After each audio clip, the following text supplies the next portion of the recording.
سوال یہ ہے کہ عام مومن یا مومنہ کی پکی قبر بنانا کیسا ہے؟ وہ لکھتے ہیں کہ اگر جائز ہے تو پھر اس طرح تو قبرستان میں بہت جلد گنجائش ختم ہو جائے گی اور دوسرے لوگوں کے لیے گنجائش نہیں رہ جائے گی۔ تنویر صاحب، عام مومن اور مومنہ کی پکی قبر بنانے سے آپ کا مطلب اگر یہ ہے کہ اس کی قبر پر مزار یا کوئی گنبد وغیرہ یا حجرہ جس طرح ہم دیکھتے ہیں اولیاء کرام، علماء اعظام، صلحاء امت کے مزار کو بنایا جاتا ہے اور اس پر گنبد بنایا جاتا ہے، اگر یہ مراد ہے تو اس کا جواب یہ ہے کہ ہمارے فقہاء کرام نے سادات کرام، علماء و صلحاء امت کے مخصوص افراد کے لیے اس طرح کی اجازت دی ہے کہ وہ اپنی زمین میں،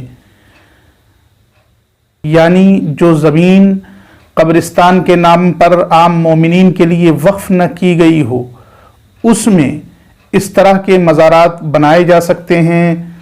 اور گنبد بنائے جا سکتے ہیں، تعمیرات کی جا سکتی ہیں۔ عام مومنین و مومنات کے لیے یہ گنجائش نہیں ہے، لہذا عام مومن و مومنہ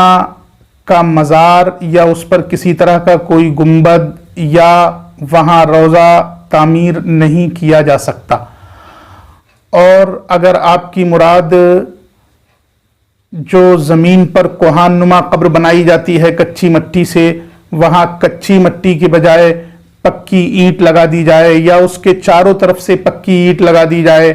اگر یہ مراد ہے تو یقیناً قبر کے اوپر پکی اینٹ لگا سکتے ہیں اور اس کو پکا کر سکتے ہیں، اس خوف سے کہ بہت جلد بیٹھ نہ جائے یا کوئی درندہ کوئی نقصان نہ پہنچا دے۔ اگر آپ لگانا چاہیں تو لگا سکتے ہیں۔ ان تمام باتوں کے لیے اس بات کو بھی یاد رکھیے کہ اگر وہ زمین کسی قبرستان کے لیے وقف ہے تو اس میں کسی کے مزار یا کسی کا گنبد یا کسی کی پکی قبر بنانے کی اجازت نہیں ہوگی جبکہ قبرستان وقفی ہو اور وہ وقف کر دیا گیا ہو، قبرستان ہی کے نام پر وہ زمین ہو۔ اگر ایسا نہیں ہے، کسی کی ملکیت میں ہے یا خود اس کی اپنی ملکیت میں ہے اور وہ جس کی ملکیت میں ہے وہ اجازت دے رہا ہے، تو پھر اولیاء و علماء کرام، شہداء اعظام کے مزارات تعمیر کیے جا سکتے ہیں جیسا کہ اہل سنت و جماعت کا معمول ہے، دوسروں کے مزارات نہیں بنائے جا سکتے۔